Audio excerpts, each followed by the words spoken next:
So ఈ వీడియోలో మనం జేకోమ్ యాప్లో మన ప్రొఫైల్కి సంబంధించిన ఈమెయిల్ అలాగే మొబైల్ నెంబర్ మన ఫోటోగ్రాఫ్ ఎలా మార్చాలి అనేది చూద్దాం.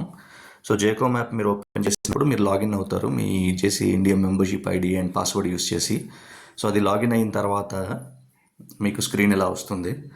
సో మీరు చూసినట్లయితే కింద రైట్ సైడ్ ప్రొఫైల్ అనే ఆప్షన్ ఉంది, ఐకాన్ కూడా మీకు ఉంది, ఒక పర్సన్ ఐకాన్. సో దాని మీద క్లిక్ చేస్తారు. సో దాని మీద క్లిక్ చేసినప్పుడు ఇక్కడ మీకు డిఫరెంట్ ఆప్షన్స్ ఉన్నాయి, మీ ప్రొఫైల్ అప్డేట్ చేయడానికి, మీ బిజినెస్ అప్డేట్ చేయడానికి.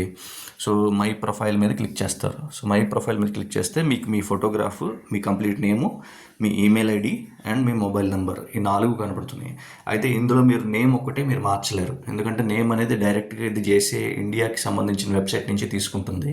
సో మీరు మీ నేమ్ మార్చాలి అనుకుంటే జేసీ ఇండియా వెబ్సైట్లో మార్చాలి. సో అది అక్కడ అయితే కానీ ఇక్కడ రాదు. ఓకే, బట్ మీరు mobile number and email ID మార్చొచ్చు. ఫర్ ఎగ్జాంపుల్ మీరు ఈమెయిల్ ఐడి మార్చాలి అనుకుంటే ఈ ఈమెయిల్ ఐడి ఫీల్డ్లో రైట్ సైడ్ ఈ క్లాక్ ఐకాన్ ఉంది కదా, రీసైక్లింగ్ క్లాక్ ఐకాన్. సో అది మీరు క్లిక్ చేస్తారు. సో అది క్లిక్ చేస్తే ఇక్కడ మీరు న్యూ ఈమెయిల్ ఐడి ఎంటర్ చేసి సబ్మిట్ చేసుకోవచ్చు. సో అలా అన్న మీరు ఈమెయిల్ ఐడి మార్చుకోవచ్చు. అలాగే ఫోన్ నెంబర్ కూడా అంతే, సేమ్ కింద మొబైల్ నెంబర్ చివర్లో ఐకాన్ ఉంది కదా, అది క్లిక్ చేసినప్పుడు మీరు మార్చుకోవచ్చు. అదే ప్రొఫైల్ ఫోటో అనేది ఇంపార్టెంట్, ఎందుకంటే ఎవరన్నా మెంబర్స్ సెర్చ్ చేసినప్పుడు కానీ, ఎవరన్నా మీ బిజినెస్ సెర్చ్ చేసినప్పుడు కానీ, ఈ బిజినెస్ ఎవరిది అనేది తెలియాలి అంటే నేమ్ ఒక్కటే కాదు కదా, మీ ఫోటో కూడా ఉంటే బాగుంటుంది, జనాలకి తెలుస్తుంది ఓకే సో అండ్ పర్సన్ అని. సో ఎక్కడన్నా బయట చూసినప్పుడు ఓకే మీరు ఈ బిజినెస్ కదా అని చెప్పడానికి వాళ్ళకి ఈజీగా ఉంటుంది. నేమ్ కంటే జనాలకి ఫోటో ఎక్కువ గుర్తుంటుంది. సో మంచి ప్రొఫెషనల్ ఫోటో మీరు ఇక్కడ అప్లోడ్ చేయడానికి ట్రై చేయండి.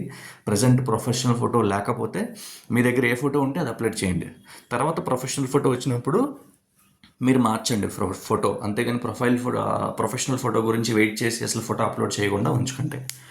ఓకే, సో ఫోటో అప్డేట్ చేయాలి అంటే ఫోటో కింద ఈ రైట్ సైడ్ ఎడిట్ ఐకాన్ ఉంది కదా బ్లూ కలర్లో, అది క్లిక్ చేస్తారు. అది క్లిక్ చేసినప్పుడు మీ గ్యాలరీలో నుంచి మీరు సెలెక్ట్ చేసుకుని అప్లోడ్ చేసుకోవచ్చు ఫోటో. సో ఈ విధంగా ఇవన్నిటిని మనం మార్చవచ్చు. అలాగే చేంజ్ పాస్వర్డ్ అనే ఆప్షన్ కూడా ఉంది. సో చేంజ్ పాస్వర్డ్ మీకు ఓటీపీ ద్వారా యాక్సెస్ అవుతుంది. సో మీ మొబైల్ నెంబర్కి ఒక ఓటీపీ వస్తుంది ఈమెయిల్ ఐడికి, ఆ ఓటీపీని మీరు ఇక్కడ సబ్మిట్ చేస్తే మీరు పాస్వర్డ్ కూడా మార్చుకోవచ్చు. సో అది కూడా మనం ఇక్కడ చేయొచ్చు అనమాట. సో వెంటనే మీ ప్రొఫైల్ ఫోటో అనేది అప్డేట్ చేయండి ఖచ్చితంగా, మర్చిపోకుండా.